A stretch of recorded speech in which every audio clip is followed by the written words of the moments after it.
Well, I'm on the farm today, and I have brought in two more hay wagons. And kind of funny how this came to be. I can't say that I was really looking for another set of running gears, and that's kind of what I got here. Um, but these things were located like 6 miles from the farm, and as the crows flies, they were probably about maybe 2 miles. And so I talked to the seller, and we came to a agreement on a price. And so I went and got them, picked them up this morning actually. And since they were so close, I decided to just put this one and hook it in behind this wagon. It had a little tab for another wagon to be pulled. A lot of these running gears are like that. But anyway, this one's got 15-inch tires, 5 lugs. This one is 16-inch tires, 6 lugs per wheel. This is a Dearborn running gear. And so this one is 7 wide by 12 feet long. This one is 8 wide by 14 feet long. And typically my wagons are 8 by 16. And so I'll probably need to redo the decks on both of them. Both of them are kind of rotted. And but one of them I may keep as just a flat rack for hauling round bales and junk and just chores around the farm. We kind of need a wagon like that. So one of those will probably be relegated to that.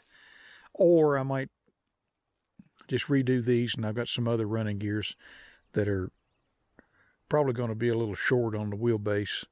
But I need one wagon that I can put a few round bales on. So this is available this year. If I get some round bales, make some round bales, I can go ahead and use these just like they are. And then the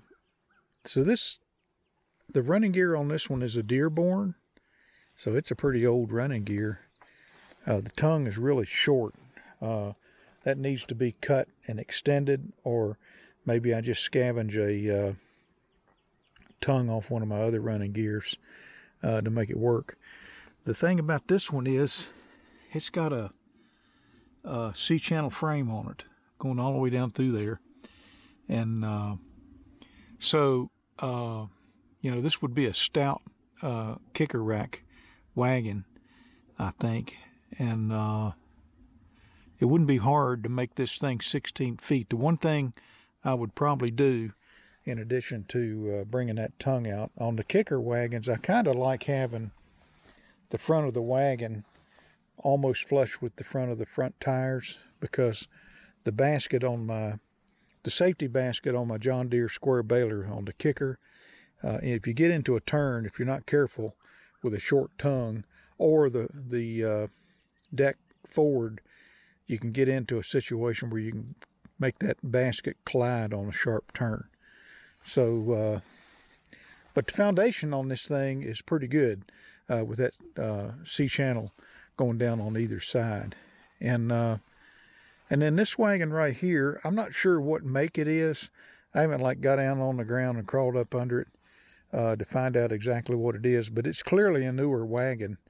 And the tongue and the steering on this thing looks pretty good. It's a nice long tongue, and that's really why I put this one on this wagon. Was 2 reasons.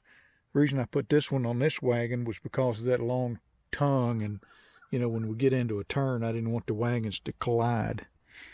The second reason is that this wagon's got a tab on the back, to pull an empty wagon. This wagon doesn't have that. I guess that's a pin for the tongue built in there somewhere or another, but we'll probably need it because we got like 50 pins for wagons up here, and we either can find all 50 of them at one time or we can't find any. But like I said, you know, the deck on this thing is not in the greatest shape. So it'll need to be, this whole wagon will need to be rebuilt. But some of those other running gears I picked up for on the cheap, the spindles are frozen on the front, and but these seem to turn okay, and I would like to keep it that way. Now my barn over there, if I don't store any equipment in it, I can get 15 8x16 kicker racks in it, and so if you think I can get, you know, anywhere from 120 to 140 square bales on a kicker rack. It depends on how many I want to throw over the side, trying to fill the nooks and crannies. But I have gotten as many as 140 on some of my existing kicker racks. But if you took 120, let's say 125, and multiply that times 15 kicker racks, and they're all in that barn in the dry, that's a pretty good little chunk of hay for one man to put up by himself without lifting a bale. And as I've said in my other videos, my intent, I don't know if I'll totally get there this year, but my intent is to sell off the wagons now, not to stack hay in the barn. Now, these wagons, I may stack hay on them to take hay off of the kicker racks. And you might say, well, why don't you just stack it on the ground? Well, the problem with stacking hay on the ground in my barn over there is it gets in the way. You know, you'll have some equipment in there, something that's 3-point mounted that, you know, to get it out of the way is difficult. And it's nice to have this stuff, the hay on the wagons, and then, you know, you can empty the wagon, pull the wagon out. Sometimes I'll pull the wagon out and, you know, let the people load off the wagon. It's a little more convenient for some of the customers. And honestly, some of the customers, you don't want to get them anywhere near that barn with their trailer, because damage could be done. And then, hate to say it, but we have some hay customers occasionally that, you know, based on what I see and hear of them, I really don't want them anywhere close to my barn, because I'm afraid they'll come back when I'm not here. So if the hay's on the wagons, then I can pull the wagon up to the front yard up there and load them out. And I've done that before. And so, you know, an older guy like me, retired guy, the idea of not handling a bale of hay until it gets loaded is appealing, because you can make square bales as much work as you want. And if I can get my hay customers conditioned to come buy the hay when it's on the wagons, so that I can clear the wagons, because I'm not holding hay anymore for anybody. And then I should be able to turn the wagons over. I'm not sure I really need to get up to 15 kicker wagons for that barn, but you know, 9 or 10 would be really nice. And it's again, from a retired guy perspective, it's very appealing. Just typically, as you know, you get the kicker wagon into the barn and then the work starts. But if you don't take the hay off the wagon, there is no work. And so you get 120 bales, you know, you bale up, you know, 500 bales. That would be 4 kicker wagons at 125 apiece. And you get them in the barn, and you just don't do anything with them until the hay sells. Now, these wagons, I paid a little higher price for these wagons than what I would normally do, but they're not in bad shape. Certainly not as bad a shape as some of those other relics I brought in, and definitely more stout. Both of these wagons are more stout on the frames, and but the idea that all I had to do was travel 6 miles, and it probably took me 12 minutes to get them home, and that wasn't driving fast at all, and was worth the extra price for the wagons. And I mean, I brought in running gears from some pretty long distances, several hours away, and just the whole logistical nightmare of having a breakdown or a spindle seizing up or something, anything going wrong.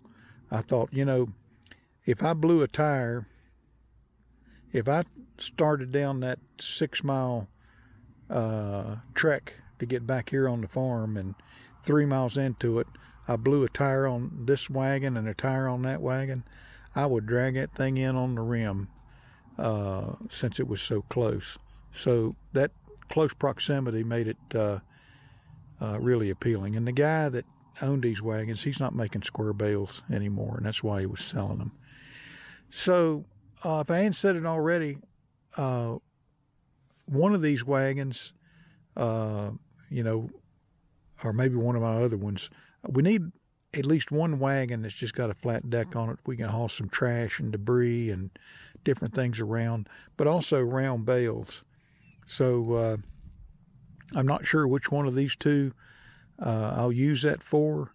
I don't know that I'll get a kicker rack on this thing for first cutting. I might have it on second cutting. I got a lot of options with these running gears because when I see a deal, I've been buying them over the years. And so another thing I've thought about is even though I don't want to handle hay off of the kicker wagons, and I kind of was starting down this trail and got kind of off course a little bit, but when I talk about stacking hay in the barn on the ground, and the hay getting in the way, it just inevitably, the stacks in the barn get in the way of something. And with them piled up on the running gear, the square bales, you can rearrange these running gears if you need to. It's not a problem. And but what I might do, since I can't throw bales off of my baler on here, is what I might do, depending on the need, I may pile both of these wagons full of square bales, stack them up on there off of the kicker wagons, and then free up another kicker wagon to go back out in the field, another day. And so I may do that. But anyway, that's the video.